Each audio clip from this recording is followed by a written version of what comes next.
बिस्मिल्लाहिर्रहमानिर्रहीम। अस्सलाम वालेकुम। मैं हूं गुलफाम चौधरी। आप देख रहे हैं मेरा फेसबुक पेज और यूट्यूब चैनल। पाकिस्तान की सियासत में अहम तरीन डेवलपमेंट हो रही हैं और मुसलसल डेवलपमेंट्स मुतवक्के हैं। यकीनी तौर पर जो पाकिस्तान के हालात हैं वो यकसर बदलने जा रहे हैं और बड़ी बड़ी तब्दीलियाँ मुतवक्के हैं। इस हवाले से हमारे साथ मौजूद हैं सिद्दीक जान साहब। उनसे जानते हैं क्या डेवलपमेंट हुई हैं, पहले उनकी बात सुनते हैं फिर उस पर बात करते हैं। इस वक्त हम मौजूद हैं इस्लामाबाद हाई कोर्ट में, और इस्लामाबाद हाई कोर्ट में हम मौजूद हैं मोहसिन अख्तर कियानी साहब की अदालत को जो रास्ता जाता है उसके बाहर हम मौजूद हैं। और आज मैंने क्योंकि मोहसिन अख्तर कियानी साहब की कोर्ट को कवर किया है तो उसके बारे में आपको बताऊँगा, और 3 जजेस के आने के बाद की सूरत हाल और जो दीगर कोर्ट्स हैं उनके अंदर क्या होता रहा, क्योंकि मुख्तलिफ रिपोर्टर्स मुख्तलिफ कोर्ट रूम्स में थे, तो उनकी जो इन्फॉर्मेशन है वो भी आप तक पहुँचाऊँगा कि वो क्या रिपोर्ट कर रहे हैं, वो क्या बता रहे हैं। देखें, तीन जजेस के ट्रांसफ़र उनको किया गया और वीकेंड पे किया गया, छुट्टी के दिन किया गया, और छुट्टी के दिन उनको ट्रांसफ़र करके और उनको कहा गया कि फ़ौरी तौर पे वो इस्लामाबाद पहुँचे। लेकिन फिर भी जस्टिस आसिफ जो हैं, जो आज से 10 रोज़ पहले जज बने हैं, जिनको बलूचिस्तान हाई कोर्ट से ट्रांसफ़र किया गया है, वो नहीं पहुँच सके। और 2 जज जो हैं वो मौजूद थे, जस्टिस सरफराज डोगर और जस्टिस सोमरो जो हैं, जस्टिस सोमरो जिनको ट्रांसफ़र किया गया था सिंध हाई कोर्ट से।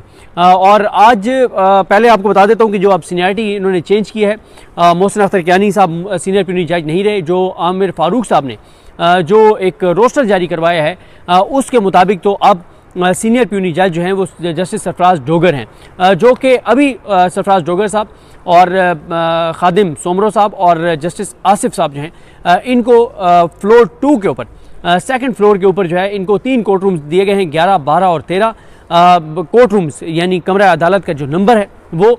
और क्योंकि इस वक्त अदालत में यहाँ पे इस्लामाबाद हाई कोर्ट में 13 जजेस मुकम्मल हो चुके हैं। 2 जज 26 आईनी तरमीम के बाद जस्टिस आज़म खान आए, जज जो थे सेशन जज, और जस्टिस इनाम अमीन मिन्हास, उनके आने के बाद ये तादाद जो है वो 10 हो गई थी, और अब इन 3 के आने से तादाद इस्लामाबाद हाई कोर्ट की 13 हो गई है। और कानून साजी के ज़रिए इस्लामाबाद हाई कोर्ट के जज की तादाद भी बढ़ाई गई थी, अब 13 जज जो हैं वो मुकम्मल हो गए हैं। इसमें ये भी एक शायद वजह है जो यहाँ पे बात हो रही है कि अभी जस्टिस सरफराज डोगर को इसलिए सेकंड फ्लोर पे बिठाया गया है और इसलिए उनको कोर्ट रूम नंबर 2 में नहीं बिठाया गया कि उनको कोर्ट रूम नंबर 2 में लाने की ज़रूरत इसलिए नहीं है कि अगले 1 हफ्ते में जो जाई अफरीदी साहब हैं वो सुप्रीम कोर्ट में 8 जज एलिवेट कर देंगे, जिसमें आमिर फारूक साहब भी एलिवेट हो जाएंगे। जब आमिर फारूक साहब एलिवेट हो जाएंगे तो फिर सरफराज डोगर साहब डायरेक्ट कमरा नंबर 11 से उठ के, कोर्ट रूम नंबर 11 से उठ के डायरेक्ट कोर्ट रूम नंबर 1 में चले जाएंगे। लेकिन जो रोस्टर जारी हुआ उसके मुताबिक आमिर फारूक साहब chief justice Islamabad high court, उनके बाद सरफराज डोगर साहब सीनियर प्यूनी जज, मोहसिन अख्तर कियानी साहब जो सीनियर प्यूनी जज हैं, और साकिब बशीर साहब ने जो इनका रिपोर्टेड जजमेंट्स का फ़र्क बताया है, आधा यानी 59 रिपोर्टेड जजमेंट्स हैं जस्टिस सरफराज डोगर की जो सीनियर है मोहसिन अख्तर कियानी साहब से, लेकिन मोहसिन अख्तर कियानी साहब की 100 से ज़्यादा रिपोर्टेड जजमेंट्स हैं। इतना बड़ा फ़र्क है, यानी लेकिन ज़ाहिर है आपको पता ही है कि इस वक्त जो क्राइटेरिया है, जो मयार है, वो आइन और कानून के मुताबिक फ़ैसले देने का नहीं है, अपने हलफ के साथ वफाक करने का नहीं है, पाकिस्तान के हक़ में कौन अच्छा है कौन नहीं है ये क्राइटेरिया नहीं है, क्राइटेरिया कुछ और है। मोहसिन अख्तर कियानी साहब के बाद मियां गुल हसन औरंगज़ेब साहब हैं, फिर तारिक महमूद जहांगीरी साहब हैं, फिर बाबर सत्तार साहब हैं, फिर सरदार इजाज़ इज़हार खान साहब हैं, फिर अरबाब मोहम्मद ताहिर साहब हैं, फिर जस्टिस खादिम हुसैन सोमरो ये सिंध हाई कोर्ट से आए हैं, फिर समर रिफत इम्तियाज़ साहब हैं, फिर आज़म खान हैं, फिर जस्टिस मोहम्मद आसिफ हैं, और फिर जस्टिस इनाम अमीन मिन्हास हैं। और आप देख ही रहे हैं कि जब ये 2 जज लाए गए थे, लाए गए थे आज़म खान और इनाम अमीन मिन्हास, तो इमरान खान के केसेस इनको ही भेज दिए गए, यानी तोशाखाना 2 केस जो है बरियत की जो दरख्वास्त थी इमरान खान साहब की, वो मियां गुल साहब की अदालत में लगी थी एतराज़ात के साथ। उन्होंने एतराज़ात दूर करके लगाने का कहा, लेकिन आमिर फारूक साहब ने एतराज़ात तो दूर करने के बाद वो केस लगा दिया इनाम अमीन मिन्हास साहब के पास। इनाम अमीन मिन्हास साहब पर एतराज़ किया जो सलमान सफदर साहब है उन्होंने, लेकिन उन एतराज़ात को उन्होंने मुस्तरद कर दिया है और अपने पास ही वो केस रखा है। और तोशाखाना 2 बरियत केस इसलिए इंपॉर्टेंट है कि उसकी जो ज़मानत दी थी मियां गुल हसन औरंगज़ेब साहब ने, उस ज़मानत का फ़ैसला उन्होंने ऐसा लिखा था कि उसके बाद उनकी बरियत 100% कन्फर्म है, इसलिए मियां गुल साहब की बजाय ये इनाम अमीन मिन्हास साहब को मामला भेजा गया। और इसी तरह से जो इद्दत वाली अपील थी, क्योंकि इद्दत में जज पहले नसर मिनल्लाह साहब ने कहा था कि ये नाकाबिल समाअत है, उसको चैलेंज किया गया था, उस ऑर्डर को अता रबानी साहब के पास चैलेंज किया जाना था, लेकिन अतार रबानी साहब डट गए थे कि ये केस नहीं बनता और नसर मिनल्ला का फैसला दुरुस्त है।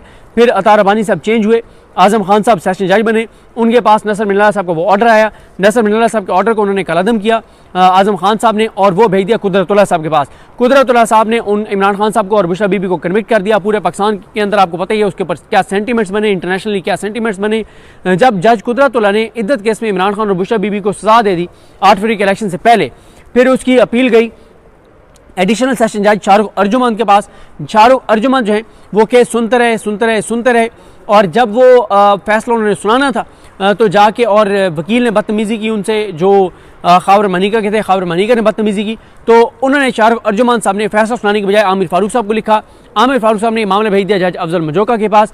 जज अफजल मजोका ने इमरान खान को बरी कर दिया और उसकी अपील आ गई इस्लामाबाद हाई कोर्ट में कि बरीयत का फैसला गलत है और वो जो फैसला जज कुदरतुल्लाह का था उसको जो है वो दोबारा बहाल किया जाए, उस फैसले को फैसला दुरुस्त था। तो कुदरतुल्लाह साहब को भी तरक्की मिल गई। आजम खान साहब यहाँ पे आ गए तो आजम खान साहब को ये कहा गया कि सर आप तो नीचे ये केस सुन चुके हैं, जब आपने नसर मिनल्ला साहब की ऑर्डर की अपील आपके पास आई और आपने कहा कि ऑर्डर गलत है, तो आप अपना माइंड डिस्क्लोज कर चुके हैं और आपने ये जज कुदरतुल्लाह को भेजा था, उसने सजा सुना दी, आपने भेजा था। तो इस तरह से जो आजम खान साहब हैं वो अब यहाँ पे आ गए हैं, उनके पास केसेस लगा रहे हैं आमिर फारूक साहब। फिर इसी तरह से आपको अगर मैं अर्ज़ करूँ कि जो 2 रुकनी बेंच हैं, जो डिवीजन बेंचेस हैं, डीबी जो है जिसके पास अलकादिर केस आना है, उनका मैं आपको बता देता हूँ। उसमें पहली डीबी है आमिर फारूक साहब की और जस्टिस इनाम अमीन मिनाज साहब की। इसमें लगता नहीं है कि ये अपने पास आमिर फारूक साहब लगाएंगे अलकादिर केस, क्योंकि आमिर फारूक साहब के अब टोटल यहाँ पे 8-10 दिन रह गए और वो सुप्रीम कोर्ट चले जाएंगे। तो मोस्ट प्रोबेबली आमिर फारूक साहब जो ये केस लगा के जाएंगे अपने होते हुए, ये लगा के जाएंगे वो जस्टिस मोहम्मद सरफराज जोगर जो चीफ जस्टिस होंगे अगले इस्लामाबाद हाई कोर्ट के। अब देखें ना कि हालांकि उनका नाम कंसिडर होना है, उनका और इनका मोहसिन अख्तर कियानी साहब का, मियां गुल साहब का, लेकिन पूरे पाकिस्तान के बच्चों को अभी से पता है कि जो सरफराज जोगर साहब हैं वो होंगे इस्लामाबाद हाई कोर्ट के चीफ जस्टिस। अच्छा, जो सरफराज जोगर साहब और खादिम हुसैन सोमरो, ये दोनों वो जज हैं जो ट्रांसफ़र होकर आ जाए हैं, इनकी डीबी है। मोस्ट प्रोबेबली आमिर फारूक साहब इनके पास ये केस लगाएंगे। तीसरी जो डीबी है वो है मोहसिन अख्तर कियानी साहब और जस्टिस सरदार इसाक खान साहब, इनके पास कभी भी केस नहीं लगाया जाएगा अलकादिर केस, क्योंकि पता है आमिर फारूक साहब को या सरफराज जोगर साहब जो भी मार्क करेगा कि इनके पास जो भी केस जाएगा मोहसिन अख्तर कियानी साहब के पास या इजाज़ इसाक खान साहब के पास, वो अपने हलफ से वफा करने वाले हैं, वो अपने हलफ के साथ खड़े हैं, वो अपने हलफ को पास रख रहे हैं, तो अपने हलफ के मुताबिक फैसला करेंगे। इसी तरह से अगली डीबी जो है वो मियां गुल हसन औरंगजेब साहब की और समन रिफत इम्तियाज़ साहबा की है, मुझे लगता है इनके पास भी नहीं जाएगा। फिर तारिक महमूद जहांगीरी साहब और जज आजम खान, इनके पास भी जहांगीरी साहब की वजह से मुश्किल ही लगता है कि जाए अलकादिर केस। और फिर उसके बाद बाबर सतार साहब हैं और बाब मोहम्मद ताहिर साहब हैं, इनके पास तो बिल्कुल भी नहीं लगेगा। 2 ऐसे बेंचेस हैं जिनके बारे में आप 1000% कह सकते हैं कि इनके पास तो किसी सूरत नहीं लगेगा। एक मोहसिन अख्तर कियानी साहब और सरदार इसाक खान साहब के पास अलकादिर केस नहीं लगेगा।